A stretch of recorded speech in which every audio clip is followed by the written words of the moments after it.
So one of our New Year's resolutions is to eat healthier. So the best solution for that is to make pasta. It's cheap, simple, and most tomato jars have 1 to 1.5 servings of vegetables within each jar. Here's the problem. My girlfriend doesn't like tomatoes. Because she hates tomatoes, this includes tomato sauce, tomato pasta, literally 2 really cheap foods. So here's the thing. Can I make a tomato hater enjoy tomato pasta? Here's what I'm thinking. 5 pasta options, a baseline, and 4 alternatives to tomato pasta. The regular tomato jar, rosé sauce, assassin spaghetti, an upgraded tomato jar sauce, and a non-tomato cream forward sauce. This is the traditional tomato sauce jar from your local grocery store. We're going to use this as a baseline for where we're at in terms of how much my girlfriend hates tomato sauce. You know the deal, season your water and then dump the pasta and undercook it. In a stock pot, add the tomato jar, and it comes with 1 to 1.5 servings of vegetables, and I'm also adding dried oregano, garlic powder, and olive oil. Add your undercooked pasta and mix together, let the pasta finish in the sauce. I put this in the nicest pasta bowl I have, using an infamous green parmesan jar, and top it with some air-fried calamari. I have some basil that I'm ripping up and also putting on the pasta. For me, this is a fine pasta. It's not great, but as it should, it does the job. On my scale, I put this at a 5 out of 10. If you ask the tomato hater, she would say a 4. Maybe she doesn't like pasta, but we have somewhere to start. This is a fresh tomato sauce, which starts from, you guessed it, tomatoes. I will be honest, I only bought these tomatoes because at Costco the packaging had a tomato sauce brand on it. This is the test to see if the tomato hate comes from the jar versus the real deal. I'm removing all of the seeds and leaving the meat of the tomato. In a bowl, I'm seasoning that with olive oil and salt. In a pan, I have some onions and garlic. I'm going to add the tomatoes down until they're soft and then smash them with a potato smasher or a heavy spatula. This is one of the freshest, most tomato sauces you'll get. I have a set of basil and I'm also tossing it in to incorporate that herb flavor in there. And that is your fresh tomato sauce. This is super bright, very tomato forward compared to the simple jar. This isn't your standard bolognese with the mirepoix, it's just tomatoes. So I'm going to save this for another pasta recipe, but to test how good it is, here is a French bread pizza using the tomato sauce. You like the sauce? Yeah. Rosé sauce is a mix of tomato base and cream. It's like vodka sauce, but no vodka. It starts with most pastas. Start with olive oil and then add minced garlic, then some of the fresh tomato sauce. This sauce is chunky, so it'll add some texture for the rosé sauce. I'm incorporating them together, seasoning with a bit of salt and adding some heavy cream. I'm also grating some parmesan into the sauce, and I'm also adding a little red pepper flake and stirring again. It's gonna get to this nice light orange pink color. I'm gonna add more tomato flavor with tomato paste and whisking. To plate, I'm only gonna grab the sauce from the pot, then add the pasta on top. I have some air fried chicken and then some more parmesan. The sauce is much better. It takes away from the tomato brightness with its cream. I personally rate this as a 9. The tomato hater rated this as an 8. So major improvements. How do you like your pasta? It's okay.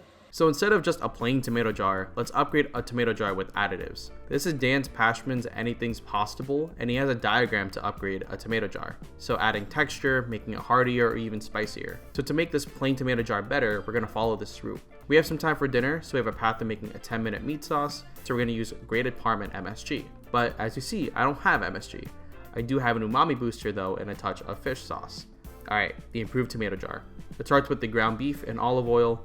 As it cooks, I'm adding parsley, garlic powder, salt, and pepper. When the ground beef is cooked, add the jar of tomato sauce. Now the oddest thing that's going to boost the savory flavor, fish sauce. Don't question it, it's good. Combine this and add the parmesan and the cream cheese. So it's a very different color, it has a lot of texture, it's super thick, and it's super savory. To plate, I have some rotini, also from Costco. Then I have some of the improved tomato jar meat sauce, then topping it with more parmesan. This is super good. The beef adds a lot of flavor and texture. The tomato flavor isn't as strong and bright, and it's really cut back by that cream cheese and cream. I rated this as a 9. The tomato hater rated this as a 7. It's really good considering we can get vegetables in as long as we add some decently priced additives.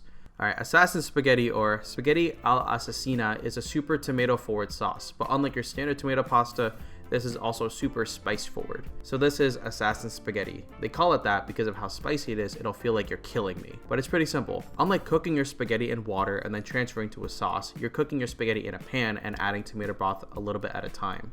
First, the tomato broth. It starts with olive oil in a pot, then some garlic, salt and pepper go in, and then the tomato broth, which is just for me a canned tomato sauce. For the tomato broth, I'm adding a sprig of basil and letting it sit, and that is the broth, and now it's time for the cook. In a pan, add some olive oil and then some red pepper flakes. Let this cook and flavor the oil. I'm adding the spaghetti directly into the pan and mixing with some of the red pepper oil. Some of the spaghetti noodles are starting to bend already, so now we add 1 ladle of tomato broth. This cooks the spaghetti, but also slowly burns the pasta. So doing this process over and over again until the spaghetti is cooked and is also slightly burned. You can see how it cooks as the spaghetti changes shape. And now it's time to plate. Add some, twirl into a bowl, grate and shave some parmesan. This has a really good initial bite. The texture is great. The tomato does not stand out as much, but you know what does come out? A lot of that spice. I have a really low tolerance, so in a few seconds of eating, I'm coughing and sweating.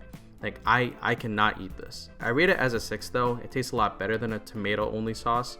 I just don't think there should have been as much spice.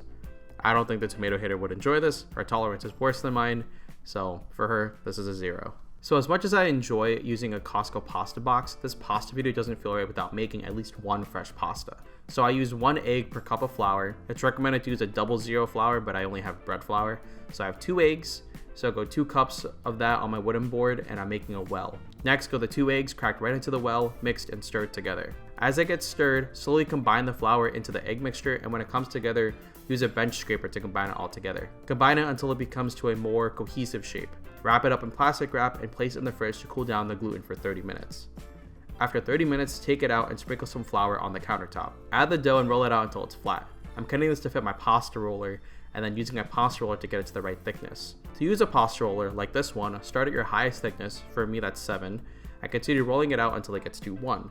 The second part of the pasta roller, I have a fettuccine cutter here. So I place a thin sheet here and roll it. And now you get these appropriate fresh pasta slices. Make sure you toss with flour to prevent sticking and set aside. When you cook this pasta, cook for 2 minutes in boiling water and then finish in the sauce. These cook fast and they taste much better. So with this pasta, comes with our cream forward sauce. This will be similar to your standard Alfredo, but here's the main rule for it. As long as you have vegetables, the cream base is fine. Start with garlic and then add the vegetables to cook down and add flavor. I have broccoli, mushroom, and asparagus. I cook this down and then add the cream. Think of this as infusing the cream with that vegetable flavor. Take out the vegetables and then set aside. I added the flour to thicken the sauce and then whisking thoroughly. Generally, you shouldn't add flour directly to sauce like this, so whisk thoroughly to avoid the clumps of flour. I also added parmesan for a bit of that salty parmesan flavor. When the cream sauce bubbles a bit more, add the vegetables back in and mix with the cream. So, top this on the fettuccine or the fresh pasta, add cream and the vegetables, or you can add some protein if you want. We both like the cream option, and given it has the same amount of serving of vegetables still, rate this as a 9 out of 10 each. It's creamy, a bit salty, but has a lot of hardiness from the vegetables. Add some chicken cutlet if you got it. Make sure you take a lactate pill if you're lactose sensitive. After this whole experiment and only eating tomato-only pasta across a good month, I've kind of come to the conclusion, no, I can't make a tomato hater enjoy tomato-only pasta. I could try my hardest to do an improved tomato jar or make some fresh pasta for a little bit of flair, but all in all, tomato-only is out of the question.